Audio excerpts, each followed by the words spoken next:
Hello dear students, मैं Manish sir MP के सभी पीएनएसटी के बच्चों के लिए जो कि पीएनएसटी का एग्जाम देने वाले हैं उन सभी के लिए एक टॉप क्वेश्चन की सीरीज लेकर के आ रहा हूं जो कि हर सब्जेक्ट को लेकर के आपको पता होना चाहिए कि आपके लिए हर एक सब्जेक्ट बहुत महत्वपूर्ण है।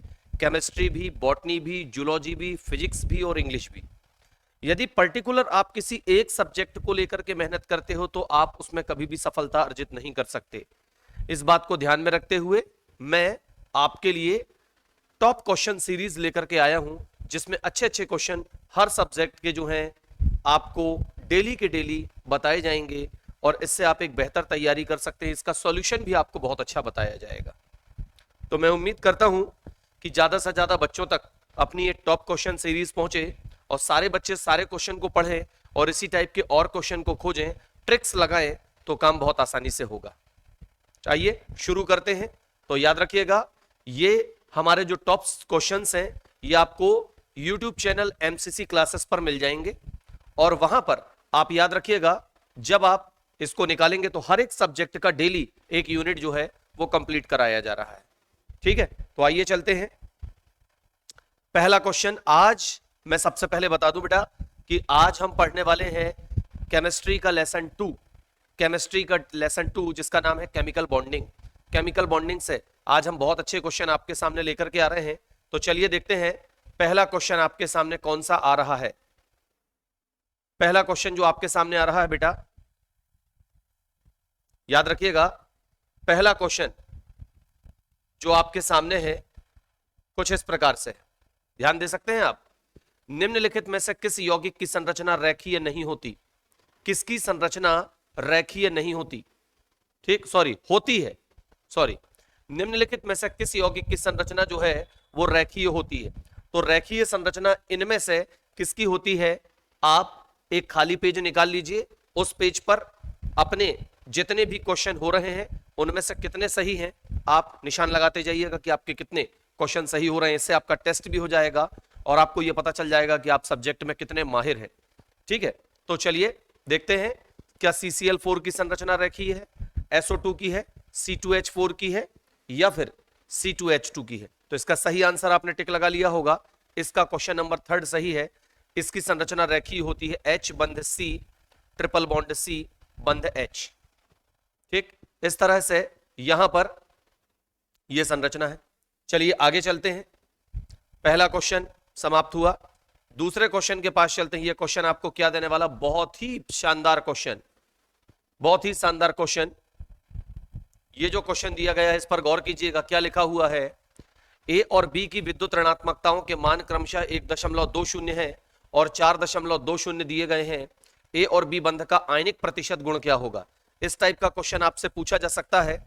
इस टाइप का क्वेश्चन आपसे पूछा जा सकता है। पहले तो आप टिक मार्किंग कर लें, फिर मैं इसका सही आंसर आपको बता देता हूं क्या होगा। पहले आप टिक मार्किंग कर लें, फिर मैं आपको सही आंसर बता देता हूं किस तरीके से निकालना होगा। चलिए, उम्मीद है आपने देख लिया होगा। प्रश्न समझ लें। ए और बी विद्युत ऋणात्मक हैं। विद्युत ऋणात्मक मतलब इलेक्ट्रॉन जोड़े को अपनी ओर खींचने वाले, जिनमें से ए कम विद्युत ऋणी है और बी ज्यादा विद्युत ऋणी है, क्योंकि इसकी विद्युत ऋणात्मकता का मान ज्यादा दिया और इसका मान कैसा है? कम। हमें यह बताना है कि ए बी के बीच आयनिक प्रतिशत गुण क्या होगा। हमें यह बताना होगा कि ए बी के बीच आयनिक प्रतिशत गुण क्या होगा। इन चारों में से क्या होगा? क्या वो 72.24 होगा?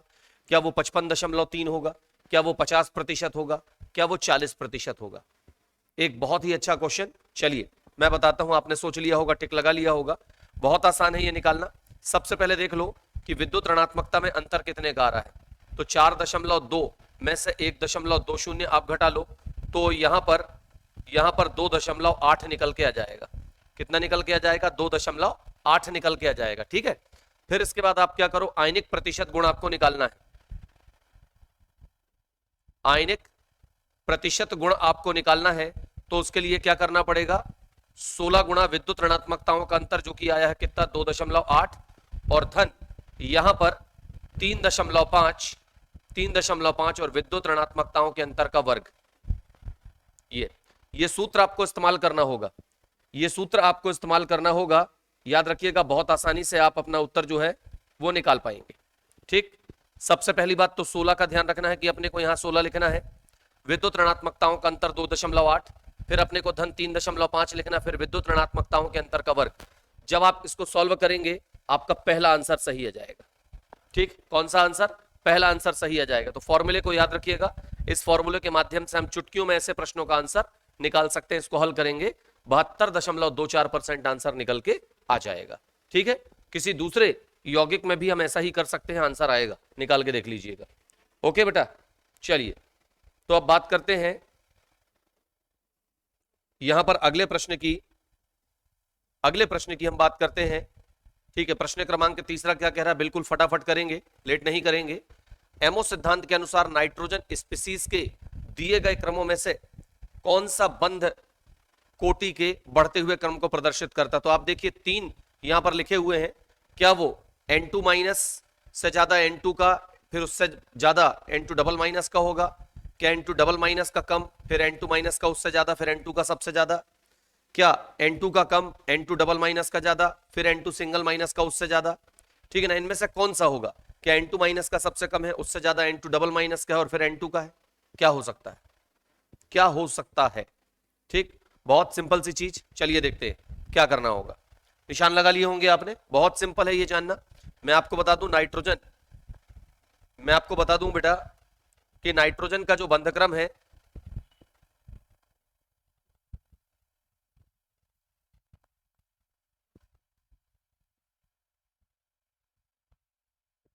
सबसे पहले मैं बता दूं आपको कि नाइट्रोजन का जो बंधक्रम है, नाइट्रोजन का होता है कितना?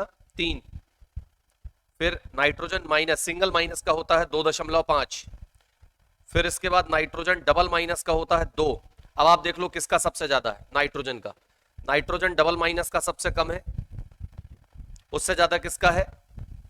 नाइट्रोजन सिंगल माइनस का, और इससे भी ज्यादा किसका है? नाइट्रोजन का है। ठीक, ये बहुत सिंपल सी चीज है, बेसिक नॉलेज। तो इसके आधार पर क्वेश्चन नंबर 2 आपका सही जाएगा, क्वेश्चन नंबर 2 आपका बिल्कुल सही जाएगा। ओके, चलिए तो निशान लगा लिए होंगे आपने, आगे चलते हैं।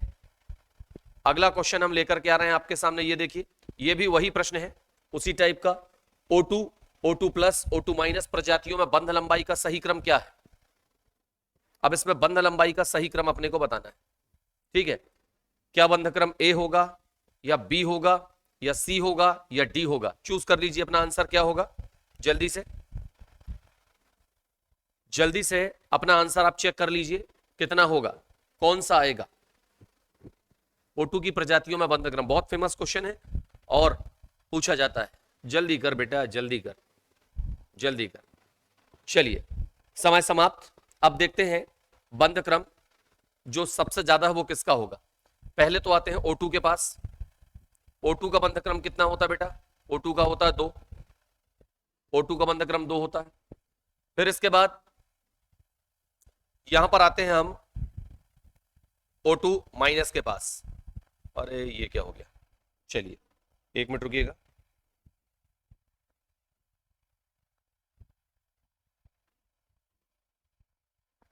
तो जैसा कि मैंने कहा, O2 का जो बंधक्रम है वो कितना होता है? 2। O2 माइनस की बात करें, बंधक्रम होता है 1.5, और यदि O2 प्लस की बात करें तो बंधक्रम हो जाता है 2.5। ठीक, ये होता है। O2 का कितना होता है? 2। O2 माइनस का कितना हो जाएगा? 1.5 कम हो जाएगा, और O2 प्लस का कितना हो जाएगा? 2.5 हो जाएगा। ठीक, अब देख लीजिए किसका ज्यादा है। तो सबसे ज्यादा दिखाई दे रहा है O2 प्लस का, इससे कम है किसका? O2 का, और इससे कम किसका है? O2 माइनस का है। ठीक है, याद रखिएगा, इससे कम किसका है? O2 माइनस का है। O2 प्लस का हम निकाल के भी देख सकते हैं, कोई बड़ी बात नहीं है O2 प्लस का निकालना, लेकिन आंसर जब हमारे पास आ चुका है, ठीक है ना, तो हम समय खराब नहीं करते, क्योंकि बहुत सारे क्वेश्चन है। बहुत सिंपल सी चीज है, इसके लिए हमें क्या करना पड़ता है? एमओ आरेख बनाना पड़ता है। एमओ आरेख बना करके बड़ी सरलता से हम ये निकाल सकते हैं। एमओ आरेख बना करके बड़ी सरलता से निकाल सकते हैं। बंधक्रम जानते हैं आप कैसे निकालते हैं? बॉन्ड ऑर्डर बराबर से क्या होता है? बॉन्ड ऑर्डर बराबर से 1/2 नंबर ऑफ बॉन्डिंग इलेक्ट्रॉन, और नंबर ऑफ क्या होता है बेटा? एंटी बॉन्डिंग इलेक्ट्रॉन, ये होता है। ठीक है, अब जैसे मान के चलो O2 प्लस का निकालना है। O2 प्लस का निकालना, तो पहले O2 प्लस का आपको स्ट्रक्चर रेडी करना होगा।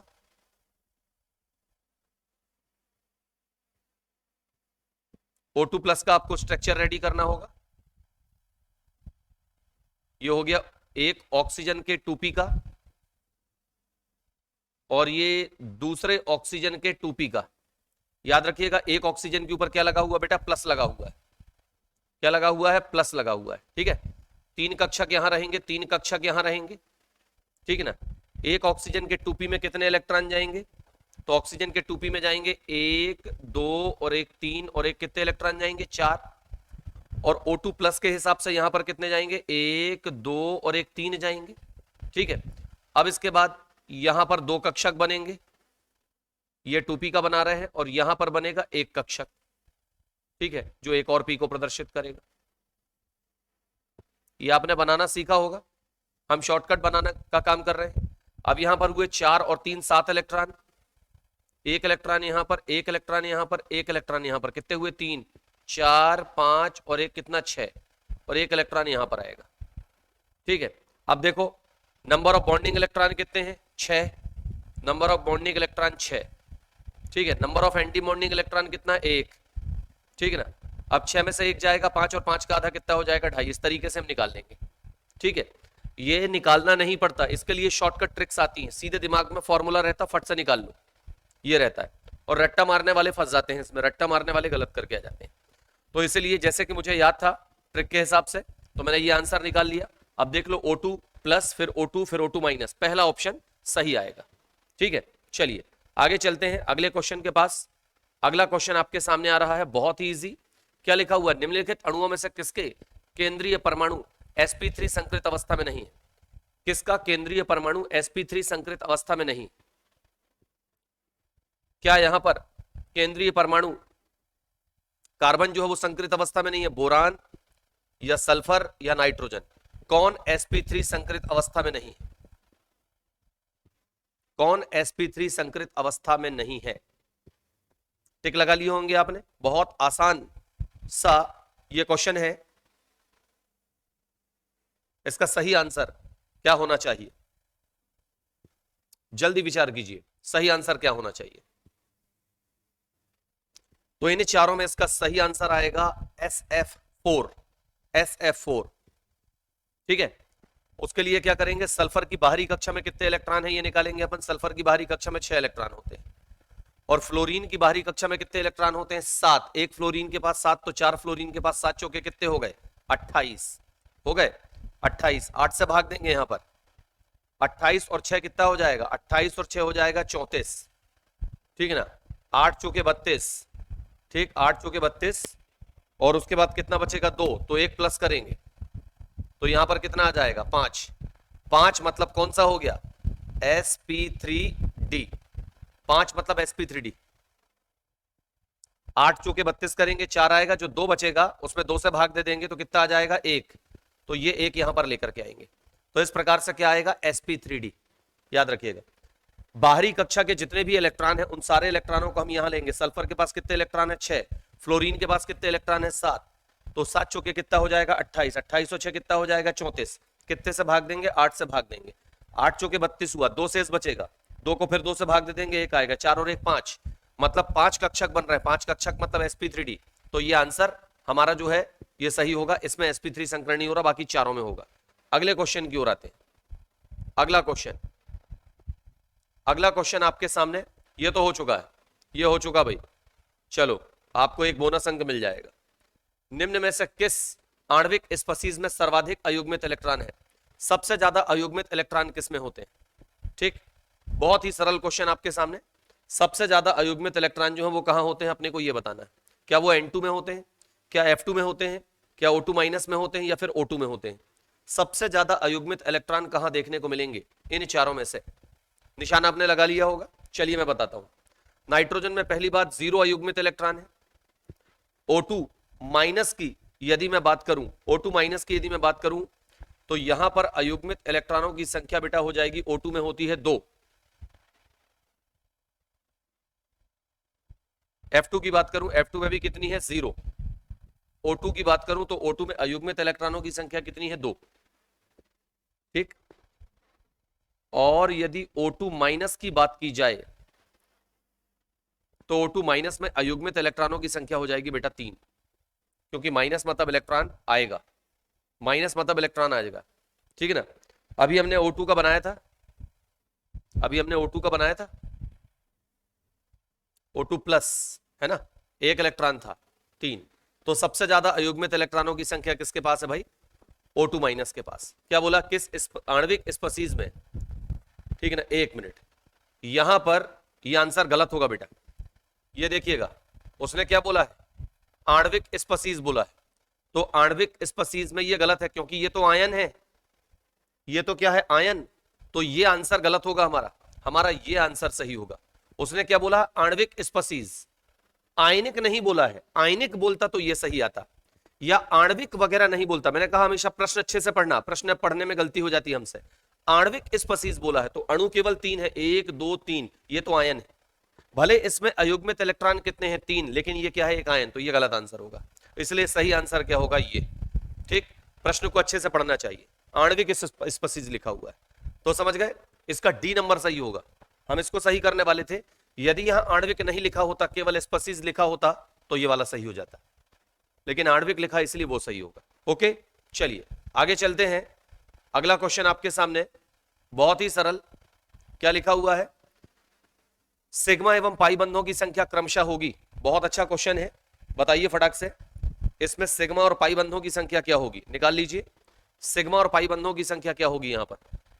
क्या इस संरचना में 9 9 6 9 9 6 या 6 5, कितने सिग्मा और पाई बंध होंगे? पहले सिग्मा गिनना फिर पाई गिनना, पहले सिग्मा गिनना फिर पाई, पहले पाई गिन सकते हो आप, बहुत आसान हो जाएगा आपके लिए। चलिए, तो निशान लगा लिए होंगे आपने, अगले मतलब आंसर की ओर चलते हैं। एक पाई ये दिखाई दे रहा है, एक पाई ये दिखाई दे रहा है, एक पाई ये दिखाई दे रहा है, एक पाई ये दिखाई दे रहा है, और एक पाई ये दिखाई दे रहा है। टोटल कितने पाई है? 5। 5 देख लो कहां पर लिखा हुआ, ये लिखा हुआ है, ठीक है ना। इसमें सिग्मा और पाई पूछा है, तो पाई बाद में होना चाहिए। निम्न यौगिक में सिग्मा एवं पाई बंधों की संख्या क्रमशः है। अच्छा हाँ, सॉरी, हमसे गलती हो रही है, हमसे गलती हो रही है, और हम सिग्मा बंध को गिनने में गलती कर रहे हैं, ठीक है। तो चलिए एक बार फिर से रीडिंग करते हैं बेटा। डबल बॉन्ड में एक सिग्मा और 2 पाई होते हैं, तो 2 पाई यहां दिए हैं, 2 पाई यहां दिए हैं 4, एक पाई यहां दिया है 5, 2 यहां दिए हैं 7, 2 यहां दिए 9, पाई बंधों की संख्या 9 है, और 9 2 जगह पे दिया है, एक यहां पर दिया है और एक यहां पर दिया है, ठीक है। इसका मतलब ये दोनों आंसर हमारे कैसे हैं? गलत, ठीक। अब यहां पर अपन ने कौन से बंध गिन लिए? डबल बॉन्ड में, डबल बॉन्ड में 2 पाई होते हैं और एक होता है सिग्मा, और सिंगल बॉन्ड में एक सिग्मा होता है और एक पाई होता है, ठीक है। अब हमें क्या करना है? यहां पर क्या निकालना है? सिग्मा बंधों की संख्या निकालनी, तो 1 2 3 4 5, ठीक है ना। इसके अलावा 6 7 8 9, यहां एक सिग्मा, यहां एक सिग्मा 2, यहां एक सिग्मा 3, यहां एक सिग्मा 4, यहां एक सिग्मा 5, और 6 7 8 9, 9 सिग्मा। तो सीधी सी बात है, 9 सिग्मा 9 पाई, आंसर निकल के आ जाता है।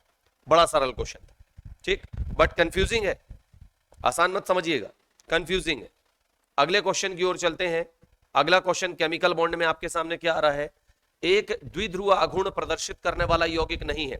ऐसा यौगिक, बहुत सरल क्वेश्चन है, ऐसा यौगिक जो कि द्विध्रुव आघूर्ण का प्रदर्शन नहीं करता, मतलब जिसका द्विध्रुव आघूर्ण बेटा क्या होता है? शून्य होता है, वो क्या होगा? शून्य द्विध्रुव आघूर्ण प्रदर्शित करने वाला यौगिक नहीं है, मतलब जिसका द्विध्रुव आघूर्ण शून्य नहीं होता, वो कौन सा है? वो कौन सा है? तो बहुत सिंपल सी चीज है, निशान लगा लीजिए पहले, आप अपना अपना आंसर चुन लीजिए। आपके लिए हम बहुत अच्छे अच्छे क्वेश्चन छांट के ला रहे हैं जो सिलेक्टेड क्वेश्चन के रूप में है, ठीक है। इन क्वेश्चन को पढ़ के आप अपना बेसिक नॉलेज अच्छा कर सकते हैं, और बेसिक नॉलेज को ज्यादा ही अच्छा करना है तो फिर आप हमारे कोर्स से जुड़ जाइए। MCC classes app Google play store से डाउनलोड कीजिए, और उसके बाद ऑनलाइन कोर्स भी आप हमसे ले सकते हैं, या कोचिंग आकर के ऑफलाइन कोर्स भी ले सकते हैं, ठीक है। बहुत सस्ते में कोर्स आपको उपलब्ध कराया जा रहा है, मात्र 499 499 रुपए मंथली में आपको 5 घंटे की क्लास मिलती है डेली, पीडीएफ नोट्स मिलते हैं, ठीक है ना, और अलग से भी पढ़ाया जाता है, बहुत सारी चीजें, टेस्ट भी जारी है। ठीक है, इससे आप अपने सिलेक्शन को ओके कर सकते हैं। चलिए, तो अब बात करते हैं शून्य द्विध्रुव आघूर्ण प्रदर्शित करने वाला यौगिक नहीं है। तो चलिए, अपना आंसर आपने चुन लिया होगा। CCl4 का 0 होता है हमें मालूम है, BF3 का 0 होता हमें मालूम है, CO2 का भी 0 होता है हमें मालूम है, लेकिन इसका 0 नहीं होता। तो राइट आंसर क्या होगा? थर्ड वाला। बाकी गलत हो जाएंगे, क्योंकि इन सब का क्या होता है? 0 होता है। इन सब का 0 होता है। ठीक, क्यों होता है आपको सब बताया गया है, और जिन बच्चों को नहीं पता तो वो जान भी सकते हैं। इसकी आकृति होती है चतुष्फलकीय, इसकी त्रिकोणीय, इसकी रेखीय, और ऐसी आकृति वाले जो अणु होते हैं, याद रखिएगा, उनका द्विध्रुव आघूर्ण। द्विध्रुव आघूर्ण के नियमों को जब आप पढ़ेंगे तो ऑटोमेटिक आपको पता चल जाएगा कि इनकी आकृति कैसी है, और इसी कारण शून्य है। चतुष्फल की आकृति सभी बंद एक जैसे शून्य, त्रिकोणीय आकृति सभी बंद एक जैसे शून्य, रेखीय आकृति शून्य। ठीक है ना, लेकिन यहां पर ऐसा नहीं है। ठीक है, अगले प्रश्न की ओर चलते हैं। अगला प्रश्न हमारा देखिए क्या है। निम्नलिखित गुणों का कौन सा समुच्चय PCl5 से संबंधित है? निम्नलिखित गुणों का कौन सा समुच्चय PCl5 से संबंधित है? अब PCl5 से संबंधित क्या है देखो। sp3 संकरण चतुष्फल की द्विपिरामिडीय आकृति संयोजी कोश में 4 इलेक्ट्रॉन, sp3d संकरण त्रिकोणीय द्विपिरामिडीय आकृति संयोजी कोश के 5 इलेक्ट्रॉन, sp3d2 संकरण अष्टफल की आकृति संयोजी कोश के 6 इलेक्ट्रॉन, और sp3d वर्ग समतलीय आकृति संयोजी कोश में इलेक्ट्रॉनों के कितने युग्म? 4 युग्म। तब सही आंसर क्या होगा? सही आंसर क्या होगा? देखिए, समझिए और बताइए। बहुत सरल है, PCl5। अपना एक आंसर चुन के निशान लगा लीजिए और देखिए सही आंसर क्या है। PCl5 में सभी लोग जानते हैं संकरण क्या होता है बेटा? sp3d। ठीक है ना, sp3d। और sp3d संकरण के हिसाब से आकृति कैसी होती है? त्रिकोणीय द्विपिरामिडीय, त्रिकोणीय द्विपिरामिडीय। और इसके अलावा फास्फोरस के संयोजी कोश में इलेक्ट्रॉन कितने होते हैं? 5 युग्मित इलेक्ट्रॉन होते हैं। तो ये आंसर सही होगा। sp3d संकरण ये भी है, ये भी है, लेकिन PCl5 की आकृति होती त्रिकोणीय द्विपिरामिडीय, वर्ग समतलीय नहीं होती, इसलिए सही आंसर कौन सा आएगा? दूसरा। sp3d संकरण त्रिकोणीय द्विपिरामिडीय आकृति, और संयोजी कोश में फास्फोरस के कितने इलेक्ट्रॉन है? 5 इलेक्ट्रॉन है। ठीक है, चलिए अगले प्रश्न की ओर चलते हैं। अगला प्रश्न केमिस्ट्री का। क्या लिखा है? ClF3 ज्यामिति की संरचना होती। बहुत ही सरल सा क्वेश्चन है। ClF3 की संरचना क्या होती? क्या वो टी आकृति की होती है? क्या वो त्रिभुजीय आकृति होती है? क्या फिर अष्टफल की आकृति होती है, चतुष्फल की आकृति होती? किस प्रकार की आकृति जो है CF3 की ज्यामितीय संरचना में होती है? आंसर आपने चुन लिया होगा। सही आंसर मैं आप सभी को बता दूं, इसका सही आंसर है टी आकृति होती, टी शेप में होती है। इस प्रकार से इसकी आकृति होती, गौर कर सकते हैं आप।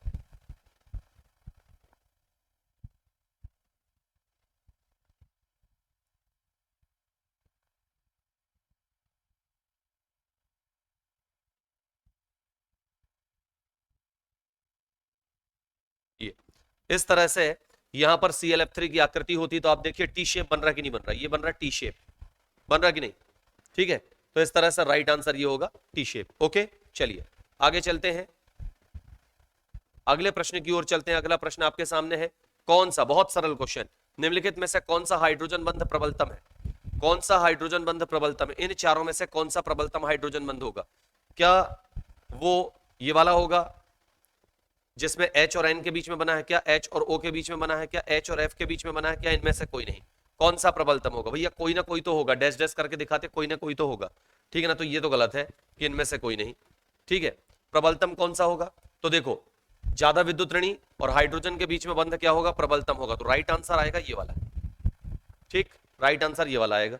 चलिए आगे की ओर चलते हैं। अगला क्वेश्चन ये आ गया। निम्न युग्मों में से किन दो स्पीशीजों की बंध कोटि समान होती? देखिए, इन चारों में से कौन सा एक ऑप्शन ऐसा है जिसमें बंध कोटि, मतलब बंध क्रम जो है बेटा एक समान आएगा, बंध कोटि समान है। इन चारों में से वो कौन सा ऑप्शन है जिसमें बंध कोटि या बंध क्रम क्या होगा? समान होगा। क्या वो N2 माइनस और O2 डबल माइनस है? क्या N2 प्लस और O2 माइनस है? क्या N2 माइनस O2 प्लस है, क्या फिर वो O2 प्लस और N2 डबल माइनस है? एक किसी ऑप्शन पर जल्दी से चूज कर ली। बहुत सरल क्वेश्चन है ये, आप सभी जानते हैं सरल क्वेश्चन है ये। क्यों सरल है ये? क्यों सरल है ये? इनके बंधक्रम कैसे एक समान है? या तो हम ऐसे MOR1 से बना के देख सकते हैं, अदरवाइज आप इनके इलेक्ट्रॉन गिन लीजिए, इससे आपको पता चल जाएगा। ठीक, तो आप जानते हैं बहुत सिंपल सी चीज है, जिनमें इलेक्ट्रॉन एक जैसे होंगे, इस टाइप के क्वेश्चन के लिए जिनमें इलेक्ट्रॉन एक जैसे होंगे उनमें बंधक्रम भी कैसा होगा? एक जैसा होगा। जिनमें इलेक्ट्रॉन एक जैसे होंगे उनमें बंधक्रम भी कैसा होगा? एक जैसा होगा।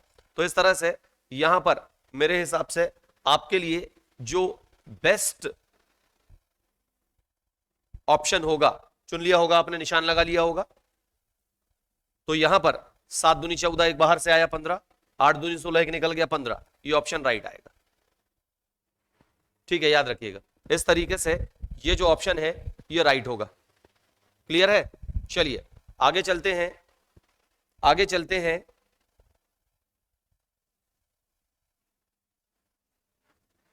VSEPR सिद्धांत के अनुसार प्रतिकर्षण का बढ़ता सही क्रम क्या होगा? VSEPR सिद्धांत के अनुसार lone pair bond pair, lone pair lone pair, bond pair bond pair का प्रतिकर्षण का बढ़ता हुआ जो क्रम है वो क्या होता है? वो सारे बच्चे जानते हैं, बहुत ही सरल है ये, सारे बच्चे जानते हैं। ठीक, VSEPR सिद्धांत के अनुसार, VSEPR सिद्धांत के अनुसार याद रखिएगा सही बढ़ता क्रम क्या होगा? बहुत ही सरल। तो सबसे ज्यादा पहले तो आप निशान लगा लीजिए सही ऑप्शन पे, और फिर अपन चलते हैं आपके ऑप्शन, चुने हुए ऑप्शन के अलावा। पहली बात तो मैं बता दूं कि लोन पेयर में सबसे ज्यादा प्रतिकर्षण होता है, उससे कम प्रतिकर्षण होता है लोन पेयर और बॉन्ड पेयर में, और सबसे कम प्रतिकर्षण होता है बॉन्ड पेयर में। तो राइट आंसर क्या होगा? ए। ओके, चलिए आगे की ओर चलते हैं। अगला ऑप्शन, उम्मीद है आपको क्वेश्चन पसंद आ रहे होंगे। ठीक, आपके लिए ये मेहनत सिर्फ आपके लिए की जा रही है ताकि आप बच्चे लोगों को अच्छे से अच्छे क्वेश्चन मिले, आंसर सही पता चल जाए। ठीक है ना, किस प्रकार के टॉपिक पढ़ने चाहिए ये आपको पता लग जाए, ये आपके लिए मेहनत की जा रही है। ठीक, तो कम से कम आपको हमारे लिए लाइक तो करना चाहिए। पहली बात, जो अच्छे बच्चे हैं, जो प्यारे बच्चे हैं, जिनकी पढ़ाई, जिनको सर की पढ़ाई पसंद आ रही है, वो तो लाइक करेंगे। ठीक, लेकिन इसके साथ आपको हमारे इस चैनल को सब्सक्राइब भी करना है, और सब्सक्राइब करने के साथ साथ अपने दोस्तों को ज्यादा से ज्यादा क्या करना है? शेयर भी करना है, क्योंकि जितना ज्यादा आप क्या करेंगे? शेयर करेंगे, आपके सर का उतना ही नाम होगा। तो आप सभी से एक रिक्वेस्ट है कि इसे शेयर करें, अपने मित्रों को ये शेयर करें, ठीक है, ताकि वो भी चैनल को सब्सक्राइब करें। चलिए, किसी विद्युत संयोजक यौगिक में सहसंयोजी गुणों की व्याख्या किस प्रकार से की जा सकती है? बहुत ही आसान सी चीज है। क्या लिखा हुआ है? किसी विद्युत संयोजी यौगिक में सहसंयोजी गुण किस कारक पर निर्भर करता है? किसी विद्युत संयोजी यौगिक में सहसंयोजी गुण जो है वो किस कारक पर निर्भर करता है? क्या वो धनायन के आकार पर निर्भर करता है? क्या वो ऋणायन के आकार पर निर्भर करता है? क्या वो आयनों के आवेश पर निर्भर करता है? या वो इन सभी पर निर्भर करता है? तो बहुत सरल है, विद्युत संयोजी यौगिक में, मतलब आयनिक यौगिक में सहसंयोजी गुणों की व्याख्या फजान के नियम के माध्यम से की जाती है, और फजान के नियम में धनायन के आकार को भी बताया गया है, ऋणायन के आकार को भी बताया गया है, आयनों के आवेश को भी बताया गया है। तो इसका मतलब सही आंसर क्या होगा? इन सभी कारकों पर निर्भर करता है, धनायन के आकार पर, ऋणायन के आकार पर, आयनों के आवेश पर, इन सभी कारकों पर निर्भर करता है, और यह फजान के नियम से हमें पता चलता है। ओके, आगे चलते हैं, आगे चलते हैं। ये आया कुछ अच्छा क्वेश्चन। क्या लिखा है? सीयू अणु में बंधित मतलब बॉन्डिंग और प्रतिबंधित मतलब एंटी बॉन्डिंग इलेक्ट्रॉनों की क्रमशः व्याख्या कर लीजिए। इसने ये कहा है, ठीक है ना, सीओ अणु में बंधित मतलब बॉन्डिंग इलेक्ट्रॉन और प्रतिबंधित मतलब एंटी बॉन्डिंग इलेक्ट्रॉनों की संख्या की क्रमशः व्याख्या कर लीजिए। तो ये एक बड़ा सरल क्वेश्चन दिया गया है। ठीक है, सबसे पहली बात तो इसके टोटल इलेक्ट्रॉन आप निकाल लो। 6 इलेक्ट्रॉन इसके पास है, 6 इलेक्ट्रॉन इसके पास है, और 8 इलेक्ट्रॉन ऑक्सीजन के पास है। टोटल इलेक्ट्रॉन कितने हैं? टोटल इलेक्ट्रॉन कितने हैं बेटा? 14। ठीक है, पहले तो आप अपना आंसर चुन लो, उसके बाद फिर मैं अपना उत्तर बताऊंगा। पहले आप अपना आंसर चुन लो। CO2 अणु में बंधित मतलब बॉन्डिंग इलेक्ट्रॉन कितने हैं, और प्रतिबंधी मतलब प्रतिबंधी इलेक्ट्रॉन कितने, मतलब एंटी बॉन्डिंग इलेक्ट्रॉन कितने हैं। ठीक है, इस आधार पर चार ऑप्शन में से अपना एक उत्तर आप चुन लो।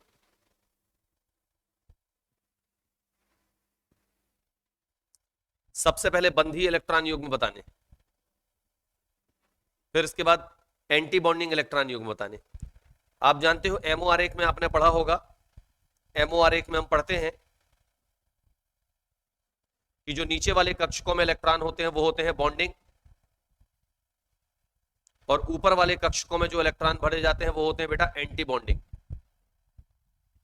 ठीक है, नीचे जो इलेक्ट्रॉन भरे जाते हैं वो होते हैं बॉन्डिंग, ऊपर जो भरे जाते हैं वो एंटी बॉन्डिंग। ठीक है, सीओ में टोटल कितने इलेक्ट्रॉन है, 6 इलेक्ट्रॉन इसके पास है, 8 इलेक्ट्रॉन इसके पास है, 14 इलेक्ट्रॉन वाला अणु देख लो कौन, नाइट्रोजन। नाइट्रोजन, नाइट्रोजन को देख लो आप। अब नाइट्रोजन में बंधीय इलेक्ट्रॉनों की संख्या और प्रतिबंधी इलेक्ट्रॉनों की संख्या यदि आप देखोगे तो 8 इलेक्ट्रॉन नाइट्रोजन में कैसे होते हैं, बंधीय, और 8 इलेक्ट्रॉन नाइट्रोजन में बंधीय होते हैं, और 6 इलेक्ट्रॉन जो होते हैं, सॉरी 2 इलेक्ट्रॉन जो होते हैं वो एंटी बॉन्डिंग में होते हैं। इस तरीके से बनाते हो ना आप लोग, इस तरीके से बनाते हो ना, और इसका बनाते हो 2p का, ये इस तरीके से। ये तो अनाबंधी कक्षक होता है 1s वाला, जिसमें 2 इलेक्ट्रॉन यहां पर होते हैं, 2 इलेक्ट्रॉन यहां पर। ये 2s वाला होता है, 2 इलेक्ट्रॉन यहां पर और 2 इलेक्ट्रॉन यहां पर होते हैं। ठीक है, फिर इसके बाद यहां पर नाइट्रोजन में 3 इलेक्ट्रॉन 2p में होते हैं। देखो नाइट्रोजन की स्थिति क्या है समझ लो, नाइट्रोजन की स्थिति, क्योंकि 14 इलेक्ट्रॉन है, 14 इलेक्ट्रॉन नाइट्रोजन के पास होते हैं, एक नाइट्रोजन के 14, नाइट्रोजन के 14, यहां 1s2 2s2 और 2p3। ठीक है, इसका मतलब 2 इलेक्ट्रॉन यहां है, ये अनाबंधी इलेक्ट्रॉन है, ये बंधन निर्माण में हिस्सा नहीं लेंगे, छोड़ दो इनको। ठीक है, ये हिस्सा लेंगे, दो ये भी हिस्सा लेंगे। तो एक नाइट्रोजन के पास कितने होते हैं, 3, 1 2 3, और दूसरे नाइट्रोजन के पास भी कितने होंगे, 1 2 3, 3 और 3 कितने हो गए, 6। तो 1 2 3 4 5 6। अब देख लो ये जो 4 इलेक्ट्रॉन है ये बंधन निर्माण में भाग नहीं लेंगे, ठीक है ना। तो बंधी इलेक्ट्रॉन गिन लो, जो नीचे वाले हैं, 2 ये हैं, 2 ये हैं, 2 ये हैं, 2। बंधी इलेक्ट्रॉन कितने हो गए, 8। और एंटी बॉन्डिंग इलेक्ट्रॉन प्रतिबंधी इलेक्ट्रॉन ऊपर होते हैं, यहाँ 2 हैं लेकिन यहाँ एक भी नहीं है। तो सही आंसर क्या होगा, बॉन्डिंग इलेक्ट्रॉनों की संख्या जो बंधन निर्माण में भाग ले रहे हैं 8, और एंटी बॉन्डिंग कितने, 2। तो आंसर आएगा 8 और 2, ये राइट आंसर होगा। ठीक है, याद रखिएगा, ये बेसिक क्या है, ये बहुत छोटी सी चीज है, मैंने थोड़ा स्पीड से बताया, सभी बच्चे जानते हैं। ठीक है ना, 14 इलेक्ट्रॉन थे, 14 इलेक्ट्रॉन नाइट्रोजन में होते, तो मैंने नाइट्रोजन के हिसाब से समझा दिया आपको कि 4 इलेक्ट्रॉन अंदर वाले कक्षक में जाएंगे, उनके इलेक्ट्रॉन नहीं गिने जाएंगे। ठीक है ना, फिर इसके बाद 4 इलेक्ट्रॉन चले गए, तो 14 में से 4 चले गए, कितने बचे, 10। 10 में से आप देख पा रहे हैं कि 8 इलेक्ट्रॉन नीचे मतलब बॉन्डिंग है, और 2 इलेक्ट्रॉन बस कहां है, ऊपर, तो वो एंटी बॉन्डिंग है। तो सही आंसर क्या होगा, 8 और 2। चलिए अगले क्वेश्चन की ओर चलते हैं। अगला क्वेश्चन क्या कहता है, देखिएगा, निम्नलिखित में से किस यौगिक में बंध कोण न्यूनतम है, निम्नलिखित में से किस यौगिक में बंध कोण न्यूनतम है, अपना आंसर चुन लीजिए जल्दी से। क्या H2O में बंध कोण न्यूनतम है, क्या NH3 में है, क्या SO2 में है, या फिर H2S में है, किस में बंध कोण न्यूनतम है, ये चूज कर लीजिए। सही आंसर जल्दी से चूज कर लीजिए, किस में बंध कोण न्यूनतम है, किस में बंध कोण न्यूनतम है, निशान लगा लिया होगा आपने। H2O में बेटा बंध कोण होता है H2 में 104 अंश 5 मिनट, याद रखिएगा। NH3 sp3 संकरण होता है NH3 में 107 अंश, 107 अंश NH3 में होता है। H2S की बात करें इसमें 94 होता है, और इसमें त्रिकोणीय आकृति एबव 120 के आसपास होता है। ठीक है, याद रखिएगा। सबसे छोटा किसमें है, H2S में। सही आंसर क्या होगा, H2S। किस यौगिक में बंध कोण न्यूनतम है, सही आंसर है H2S। जल का 104, इसका 107, इसका 120 एवब, और इसका कितना है 94। सबसे छोटा कौन है, H2S। चलिए राइट आंसर H2S पे टिक कर लीजिए। अगले नंबर पर आते हैं, निम्न में से किस यौगिक का द्विध्रुव आघूर्ण अधिकतम होगा, किसका द्विध्रुव आघूर्ण अधिकतम होगा? चलिए जल्दी कीजिए, किसका द्विध्रुव आघूर्ण अधिकतम होगा? क्या CH3Cl का होगा, CH2Cl2 का होगा, CHCl3 का होगा, या CCl4 का होगा?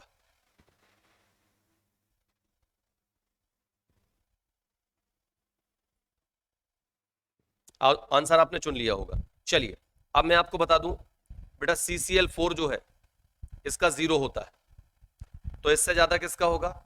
CCl3 का होगा, सॉरी CHCl3 का होगा। इससे ज्यादा किसका होगा? CH2Cl2 का होगा। और इससे भी ज्यादा किसका होगा? CH3Cl का होगा, क्योंकि इसका 0 है। तो जैसे जैसे क्लोरीन कम होते जाएंगे वैसे वैसे धीरे धीरे बढ़ता जाएगा। तो रियल आंसर आ जाएगा CH3Cl। सर्वाधिक अधिकतम पूछा है तो अधिकतम में आंसर आएगा CH3Cl, नो डाउट। ठीक है, चलिए अगले क्वेश्चन की ओर बढ़ते हैं। निशान लगा लिया होगा आपने, ये क्वेश्चन तो आ चुका है, पहचाना पहचाना सा लग रहा है। अभी किए अपन ने, राइट आंसर ये था इसका। ठीक है, कुछ क्वेश्चन मिक्स हो गए, लगता कट नहीं पाए।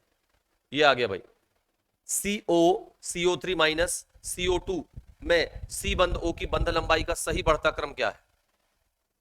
बंध लंबाई का सही बढ़ता क्रम, बंध लंबाई का बढ़ता क्रम हम निकाल सकते हैं किससे? बंध कोटि से निकाल सकते हैं। क्योंकि आप जानते हैं, आप सभी जानते हैं कि बंध क्रम जो है, बंध क्रम जो है वो बंध लंबाई के क्या होता है? व्युत्क्रमानुपाती होता है। मतलब हम यहां पर बोल सकते हैं कि जो बंध लंबाई है वो व्युत्क्रमानुपाती होती है किसकी? बंध क्रम के। बंध लंबाई जो है वो बंध क्रम के क्या होती है? व्युत्क्रमानुपाती होती। मतलब जिसका बंध क्रम ज्यादा होगा उसकी बंध लंबाई कम होगी, सीधी सी बात। इस आंसर के, इस टॉपिक के हिसाब से हम ये निकाल सकते हैं।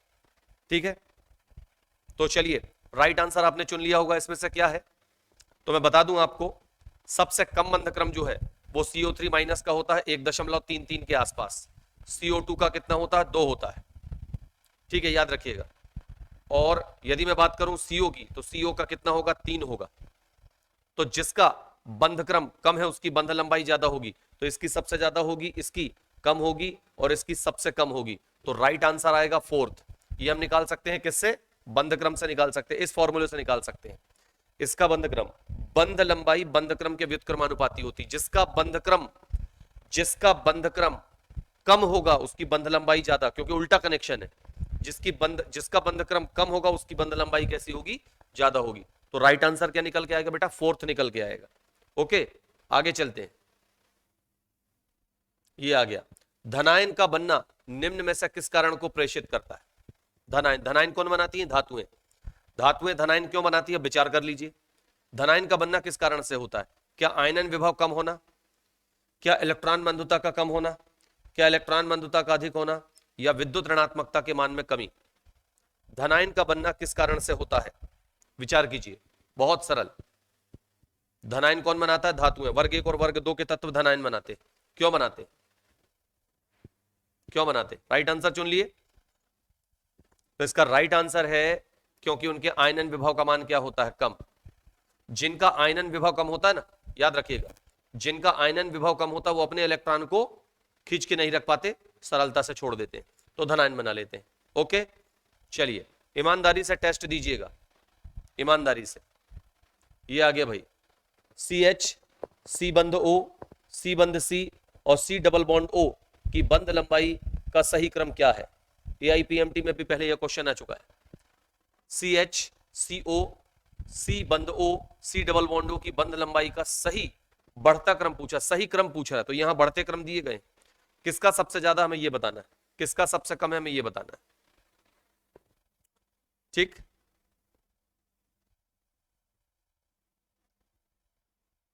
विचार कीजिए जल्दी से।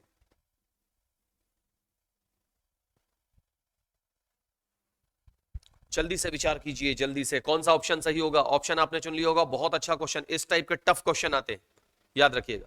इस टाइप के क्वेश्चन कैसे आते हैं? टफ आते हैं। ठीक, और बेसिक नॉलेज से आप इनको बहुत अच्छा बना सकते हैं। इसका राइट आंसर आएगा 4th।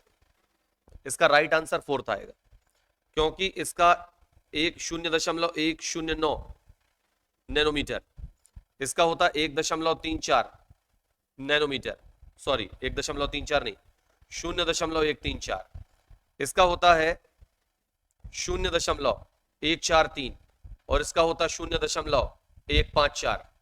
ठीक, तो ये है इनकी बंध लंबाई। तो सबसे ज्यादा किसकी है? इसकी, उससे कम इसकी, उससे कम इसकी और सबसे कम इसकी। ठीक है, तो बंध लंबाई की वैल्यू से हम ये पता लगा सकते हैं। तो सी बंध सी की बंध लंबाई नैनोमीटर में देखा जाए तो 0.154, इसकी आएगी 0.143, इसकी 0.134, इसकी 0.109। तो राइट आंसर ये वाला निकल के आएगा। ठीक है, बाकी सब गलत है। चलिए आगे चलते हैं। अगला क्वेश्चन आपके सामने है, उस अणु की ज्यामिति क्या होगी जिसका केंद्रीय परमाणु sp3d2 संकृत है? जिसका केंद्रीय परमाणु sp3d2 संकृत है, उसकी जो ज्यामिति है वो कैसी होगी, हमें ये बताना है। इसकी ज्यामिति कैसी होगी? sp3d2, sp3d2 आंसर आपने चुन लिया होगा। बहुत सरल क्वेश्चन, इसमें हम ज्यादा समय नहीं देंगे। राइट आंसर आएगा अष्टफल की। बहुत अच्छा उदाहरण है SF6, sp3d2 संकरण अष्टफल की आकृति, बेस्ट उदाहरण है SF6। अगले क्वेश्चन की ओर चलते हैं। अगला क्वेश्चन है, निम्न में से किसमें उपसहसंयोजी बंध है? इसमें से किसमें उपसहसंयोजी बंध है? क्या BaCl2 में है? तो हम कहेंगे BaCl2 में तो है ही नहीं, ऑप्शन पे टिक लगा लीजिए भाई। क्या BaCl2 में? तो हम कहेंगे BaCl2 में नहीं है, ये देखिए नहीं है। क्या H2O में है? तो हम कहेंगे H2O में भी नहीं है, ये देखिए H2O में भी नहीं है उपसहसंयोजी बंध। क्या HCl में है? HCl में कैसे हो सकता है? तो राइट आंसर क्या हो जाएगा? N2O5। जब आप नाइट्रोजन के ऑक्साइड्स पढ़ते हैं उसमें N2O5 आता है, और N2O5 का स्ट्रक्चर निकाल के देखेंगे तो उसमें एक क्या होता है, याद रखिएगा, लोन पेयर होता है, एक लोन पेयर होता है, जरूर देखिएगा। चलिए आगे की ओर चलते हैं, डिस्कशन का समय नहीं है। अब यहां पर अपने को क्या करना है,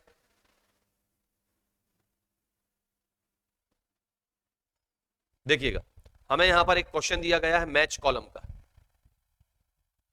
ये इस तरीके से। इसमें कहा गया है कि कॉलम को मैच करके और ये सही आंसर बताइए। ऐसे क्वेश्चन बड़े दुविधा वाले होते हैं। ठीक है, अब अपने को सही निकालना है। किसी एक को पहचान लीजिए, आंसर अपने आप बन जाएगा। किसी एक को पहचान लीजिए। तो यहां पर आप देखिए, किसको जो आपको सरल लगता है उसको पहचान लो। कौन सा सरल है भाई? NH4+। NH4+ में कौन सा संकरण होता है? sp3। तो पहले का तीसरा सही है, ठीक है ना, याद रखिएगा। ए का कौन सा सही है? तीसरा। ए का तीसरा कहां दिया है? ये दिया है, ये आ गया राइट आंसर। कल एक गलती हो गई थी, उसको सुधारा फिर हमने बाद में। ठीक है, तो NH4+ में sp3 संकरण होता है, तो ए का sp3, तो ए का तीसरा आया, ठीक है ना, ए का तीसरा, ये राइट हो गया। PCl5 मिला ले, PCl5 का होता है sp3d, ये दूसरा, तो बी का दूसरा आएगा, तो बी का दूसरा, ये भी सही है। सी का इसका होता है sp3d2, तो आएगा फोर्थ, ये आ गया फोर्थ। और IF7 का sp3d2, सॉरी sp3d3, तो ये आ गया 1। चारों सही हैं, ये मैच कर गया। ठीक है, अगले क्वेश्चन की ओर चलते हैं। अगला क्वेश्चन क्या हमारे पास बचा हुआ है? जी हाँ, बचा हुआ है। इसमें हमसे कहा गया है, इस प्रश्न में कि निम्नलिखित में से कौन सी संरचना CO2 की अनुनादी संरचना नहीं है? CO2 की अनुनादी संरचना किसकी नहीं है? देख लीजिए, क्या ये, क्या ये, क्या ये, क्या ये, कौन सी संरचना CO2 की अनुनादी संरचना नहीं? बड़ा सरल क्वेश्चन है और एक झटके में इसको सॉल्व हो जाना चाहिए। आंसर पे आपने टिक लगा लिया होगा। राइट आंसर है ये CO2 की अनुनादी संरचना नहीं है, क्योंकि यहां कार्बन के देख लो 5 बंधन दिखाई दे रहे हैं, जबकि कार्बन की संयोजकता कितनी होती? 4। ये गलत दिया है। ठीक है, तो ये संरचना नहीं है, बाकी ये है, ये है, ये है। ठीक है, आगे चलते हैं बेटा। अगला क्वेश्चन अद्भुत आकार में आपके सामने आया है, देखिएगा क्या लिखा हुआ है। इसमें लिखा हुआ अधिकतम H बंध है, सबसे ज्यादा H बंध कहां पाए जाते हैं? कईयों बार ये क्वेश्चन पूछा गया। अधिकतम H बंध कहां पाए जाते हैं? एथेनॉल में, डाई एथिल ईथर में, एथिल क्लोराइड में, या ट्राई एथिल एमीन में? कहां अधिकतम H बंध है? बहुत सरल क्वेश्चन, नो डाउट, इसमें आपको फट से चुन लेना चाहिए। सही आंसर क्या होगा इसमें? एथेनॉल। जिन्होंने एथेनॉल को चुना है वो सही है, और जिन्होंने दूसरे ऑप्शन को चुना है उन्होंने गलत चुना है। अगला क्वेश्चन, नीले थोथे में कौन सा बंध पाया जाता है? नीला थोथा मतलब आप जानते हो ना, कॉपर सल्फेट। नीला थोथा मतलब क्या होता है बेटा? Copper sulphate. कॉपर सल्फेट में कौन सा बंध पाया जाता है? कॉपर सल्फेट सभी जानते हैं, CuSO4। कौन सा बंध इसमें पाया जाता है? क्या इसमें आयनिक बंध है? क्या इसमें हाइड्रोजन बंध है? क्या इसमें उपसहसंयोजी बंध है? या इसमें सारे बंध हैं? क्या इसमें सभी प्रकार के बंध हैं? नीले थोथे में कौन सा बंध पाया जाता है? नीले थोथे में कौन सा बंध पाया जाता है? तो मैं आपको बता दूं, आयनिक बंध तो बेटा होता ही होता है।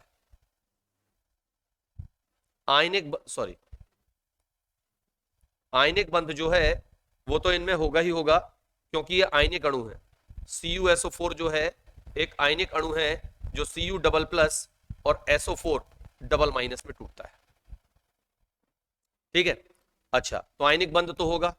SO4 के स्ट्रक्चर का अध्ययन करोगे तो इसमें हाइड्रोजन बंध भी मिलेगा और साथ में कौन सा बंध मिलेगा? उपसहसंयोजी बंध भी मिलेगा। ठीक है, तो इसका मतलब यह है कि इसमें सही आंसर क्या आएगा? ये सभी। केवल आयनिक बंध गलत हो जाएगा, केवल हाइड्रोजन बंध गलत हो जाएगा। ठीक है ना, तो इसमें सही आंसर क्या होगा? आयनिक बंध तो 100% होता है, हाइड्रोजन बंध भी 100% होता है। इसका मतलब यह हुआ कि यहां पर ये सभी आंसर आएगा, क्योंकि कॉपर सल्फेट का यदि आप केवल ये वाला सूत्र देख रहे हैं तो गलत है, आपको ये स्ट्रक्चर देखना होगा CuSO4 into 5H2O। CuSO4 into 5H2O का स्ट्रक्चर निकाल के देख लीजिएगा, तीनों प्रकार के बंध आपको मिल जाएंगे। ओके, चलिए आगे की ओर चलते हैं। अब कोई क्वेश्चन हमारे पास नहीं बचा हुआ है। ठीक, तो अब हम आ जाते हैं अपने फाइनल बात पर। पूरे टेस्ट हमारे हो चुके हैं, मतलब पूरे क्वेश्चन हमारे हो चुके हैं। अब आप गिनती कर लीजिए कि आपने कितने सही किए हैं, और जितने भी क्वेश्चन, आज क्वेश्चन की संख्या ज्यादा थी, जितने भी क्वेश्चन आपने सही किए हैं नंबर जरूर बताइएगा। जो अच्छे बच्चे होंगे वो वीडियो को देखने के बाद नंबर जरूर बताएंगे, सर मेरे इतने में से इतने आए। ठीक है ना, क्वेश्चन गिन लेना कितने हो रहे हैं? 28। क्योंकि कुछ क्वेश्चन सिमिलर है तो सिमिलर क्वेश्चन को आप नहीं जोड़ना, सिमिलर क्वेश्चन को नहीं जोड़ना। तो हम वापस से अपने ऑप्शन पे आ गए, टॉप क्वेश्चन सीरीज। तो मैं आपसे निवेदन करना चाहूंगा सारे बच्चों से, जो भी वीडियो देखते हैं, जो हमसे जुड़े हैं वो तो ठीक, और जो नहीं जुड़े हैं, जो बाहर से देख रहे हैं, कि वो जल्द से जल्द हमारे कोर्स को ज्वाइन करें।